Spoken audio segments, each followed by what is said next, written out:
Imagine standing 12,000 years ago. There are no cities, no borders, no passports, no taxes, no permanent armies. You might be hungry, you might be cold, you might be in danger, but you are free. Your group is small. You hunt together, you gather fruit and roots, you carry only what you can hold. The world around you is vast, your needs are limited. Then something changes, slowly, quietly, almost invisibly. Someone notices that seeds dropped last season have grown again. Someone wonders what would happen if those seeds were planted deliberately. Someone decides to stay instead of moving on. In that moment, humans shift from gathering food to producing it. In that moment, we stop following nature and begin shaping it. History never looks the same again. The world before farming. For nearly 200,000 years, Homo sapiens lived as hunter-gatherers. We spread across Africa, Europe, Asia, Australia, the Americas. We lived in motion. Research suggests that many hunter-gatherer societies worked only 15 to 20 hours per week to secure food.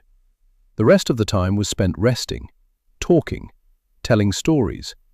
Their diet was diverse: meat, fish, fruits, nuts.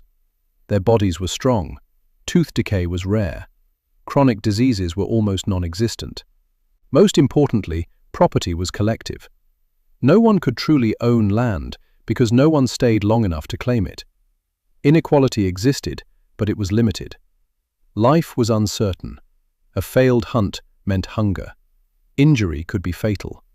But humans were still part of nature, not its master. The rise of wheat. Around 10,000 years ago in the Fertile Crescent, humans began cultivating wheat and barley.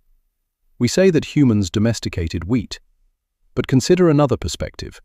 12,000 years ago, wheat was a wild grass growing in a small region. Today, wheat covers millions of hectares across the planet. Humans cleared forests for wheat, redirected rivers for wheat, fought wars over wheat fields. Who truly controlled whom? Wheat changed human behavior. It forced people to settle. It forced repetitive labor. It narrowed the human diet. Archaeological evidence shows that early farmers were often shorter than their hunter-gatherer ancestors. Their bones show signs of stress. Their teeth show decay. Agriculture increased total food production, but it may have reduced individual well-being. Settlement and inequality. Permanent settlement creates permanent storage. Permanent storage creates surplus. Surplus creates power. When food can be stored, someone must guard it. Land becomes property. My field, my harvest, my house. These concepts barely existed before agriculture. When surplus grows, some people no longer need to farm. They become administrators, soldiers, priests. They count grain. They collect taxes.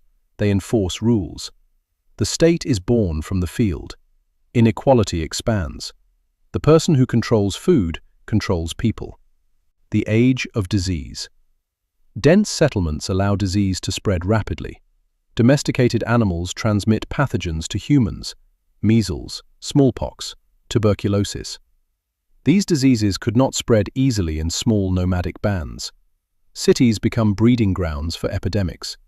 Civilization brings technology. It also brings new forms of death. This is the trade. The invention of time. Agriculture forces humans to think in seasons: planting, irrigation, harvest. This requires planning. Planning requires calendars. Keeping track of grain leads to writing. Counting harvests leads to mathematics. Agriculture reshapes the human mind. We move from reacting to nature to predicting it, from living in the present to investing in the future. Labor and control. Hunter-gatherer labor was varied. Agricultural labor is repetitive. Bent backs, worn knees, endless fields. Skeletons from early farming societies show signs of physical strain. Then come massive projects: pyramids, temples, walls. These are not just buildings, they are symbols of organized labor. security in exchange for obedience. This becomes the great bargain of civilization. The population trap. Agriculture increases food supply. Food increases population. Population requires more food. This cycle never stops. Each generation believes it is progressing because cities grow larger and numbers increase. But individual life does not always improve. Agriculture benefits the species, it does not always benefit the individual. The industrial explosion. Agriculture made humans settle. The Industrial Revolution chained them to machines. In the 18th century, steam power transformed production, but this transformation rests on agriculture. Without surplus food, there are no factory workers. Industrialization multiplies output. It also multiplies pollution, exploitation, inequality. Agriculture taught humans to control nature. Industry amplified that control. The idea of endless growth. Agricultural economies followed seasonal cycles. Industrial economies pursue constant expansion. Growth must continue. Production must increase. Consumption must rise. But the planet is finite. Resources are limited. An economic system based on infinite growth collides with ecological reality. This tension defines the modern crisis. Climate and power. The first farmers cleared forests to plant crops. Today, humanity alters the global climate. We no longer reshape valleys, we reshape the atmosphere. This is godlike power. But godlike power does not guarantee wisdom. The same process that began with a field of wheat now influences oceans and polar ice. Agriculture was the first step in planetary engineering. Was it a mistake? Perhaps this is the wrong question. Agriculture was not a mistake. It was an evolutionary gamble. It gave humanity writing, science, cities, art, technology. It also gave inequality, war, environmental destruction. Every advance carries new risk. The first farmer could not imagine skyscrapers or nuclear weapons, yet both trace their origin to that first planted seed. The psychological shift. Agriculture changes more than economy, it changes identity. Humans begin to see themselves as managers of land rather than participants in ecosystems.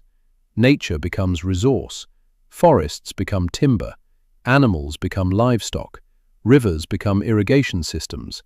This mental shift is profound. Once humans see themselves as controllers, they rarely step back. The belief in mastery expands, from fields to continents, from continents to the planet. Religion and authority. Hunter-gatherer spirituality often centered on animals and landscapes. Agricultural societies focus on fertility and harvest, rain gods, sun gods, earth goddesses. Divine authority becomes linked to agricultural success. Rulers claim power through control of food and blessing of harvests. Religion reinforces hierarchy. Hierarchy reinforces control. Food becomes political. War and expansion. Settled societies defend territory. Territory leads to conflict. Nomadic groups could move away.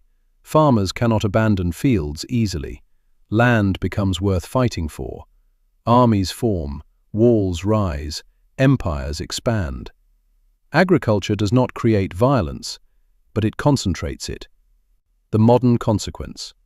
Today, more than half of the planet is altered for agriculture. Forests shrink, species vanish, rivers are dammed, soil erodes. The Anthropocene begins not with factories but with farms. Industrialization accelerates the trend, but the foundation was laid when humans decided to stay. We now influence carbon cycles, nitrogen cycles, water cycles. We are no longer a small species within ecosystems. We are a geological force. The final reflection. 12,000 years ago, someone planted a seed without knowing what would follow. They could not imagine cities of millions. They could not imagine satellites orbiting Earth.